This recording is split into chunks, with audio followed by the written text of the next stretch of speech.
Are you a consumer or a commodity? Don't know what to think? That's okay. Give me 3 minutes and you'll have an answer. Broadcasting and recorded music is pretty new, and most people throughout history had to be in the same room as musicians if they wanted to hear music. Then radio was invented, and folks could sit at home and listen without dressing up or paying for expensive tickets. It took radio 38 years to reach an audience of 50 million. Then, when iPods were released in 2001, it took just 3 years to reach 50 million users. People love music, they love convenience. This year, Spotify will exceed 418 million paying users. Now, Spotify was only released in 2011, but they've announced their next goal. They want to reach that magic 50 million, but not 50 million users. They want 50 million artists. If you've ever made a TikTok video, then you're a creator, but if you're like most people, then the music you used was not your own. There are many talented musicians out there making some great music, but sadly, it's almost impossible to get any money for their creations. How did this happen?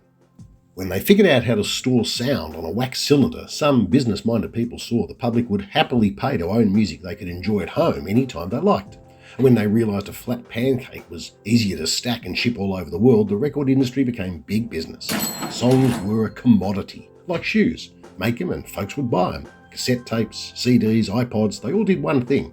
Musicians created songs, big companies would pay the artists, sell you those songs, and make good profits. But then music streaming became a thing, and suddenly music companies didn't have to record or sell you songs anymore. All they needed to sell you was a service, like a car dealer saying, we don't have to sell people cars anymore. We'll sell them cheap tickets that allow them to use any form of transport anywhere in the world. So if music is free or even super cheap, who wins? Well, you do, and big corporations like Sony and Disney. 400 million people pay Spotify $12 a month. Well, that's a lot of money.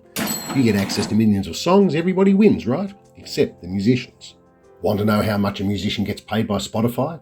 Well, if 1,000 people stream your song, you receive between $3 and $5.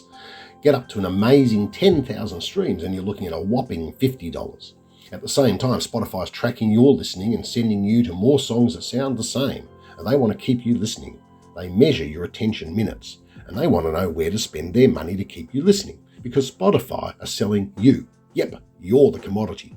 So, if you're a musician, your options are these. A, make music like everybody else and hope you get swept up in the more of the same machine. B, pay big companies big bucks to promote and curate your songs in exchange for tiny droplets of income. Or C, forget about money, make music for the love of it and just give it away free. And if you're a gifted musician creating longer masterpieces like Stairway to Heaven or Bohemian Rhapsody or a 44-minute wonder like Thick as a Brick, I'd like to help, but our 3 minutes is up.